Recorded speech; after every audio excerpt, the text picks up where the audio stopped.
Hi friends, అతని పేరు సుకుమార్. వాళ్ళు బెంగుళూరులో ఉంటున్నారు. వాళ్ళ మావయ్య ఇల్లు, సుకుమార్ ఇల్లు పక్కపక్కనే. సుకుమార్ వాళ్ళ మావయ్యకు ఇద్దరు కూతుర్లు. పెద్ద అమ్మాయి పేరు రాణి, రెండో అమ్మాయి పేరు సుధా. ఇద్దరు చాలా అందంగా ఉంటారు. సుకుమార్ అత్తయ్య కూడా ఇంకా అందంగా ఉంటుంది. మన సుకుమార్ ఇద్దరు మరదలకి లైన్ వేసేవాడు. సుకుమార్ వాళ్ళ మావయ్య వ్యాపారం పని మీద వేరే ఊరు వెళ్ళాడు. వెళ్ళాక 5 రోజులు పని పడతాది అన్నారు.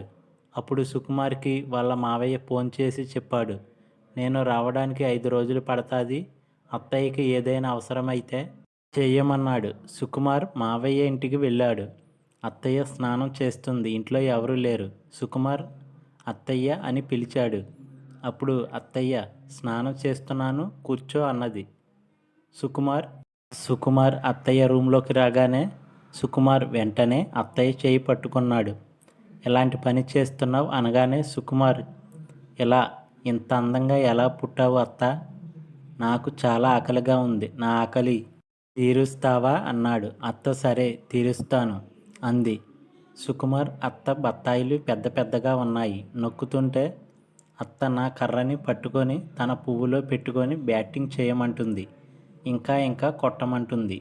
సుకుమార్, నేను మొదటిసారి బ్యాటింగ్ చేస్తున్నా, లూజు అయిన పువ్వుతో బ్యాటింగ్ ఎక్కువసేపు చేయాలంటే స్లోగా చేయాలి అని చేస్తున్నాడు. మరదలి పిల్ల ఇద్దరు ఇంటికి వచ్చారు. సుకుమార్ టీవీ చూస్తున్నట్టు కూర్చున్నాడు. పెద్ద మరదలు సుకుమార్ని రూంలోకి రమ్మనగానే వెళ్ళాడు. మరదలి పిల్ల పువ్వులో బ్యాట్ పెట్టగానే ఇంకా ఇంకా అంటుంది. ఇది తల్లిని మించిపోయింది. అత్త పువ్వు కంటే పిల్ల పువ్వు టైట్గా ఉంది. బ్యాటింగ్ చేస్తుంటే భలే కిక్ వస్తుంది. ఒక తెర మీద 2 షోలు. రాత్రి అవుతుంది.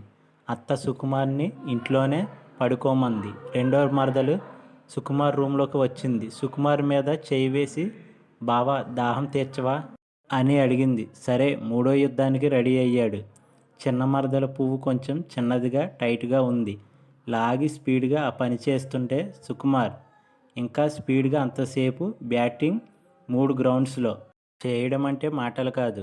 చిన్న మరదల పువ్వు సుకుమార్ దెబ్బకి నలిగిపోయింది. సుకుమార్ ఒక్కరోజు ముగ్గురిని హ్యాండిల్ చేశాడు.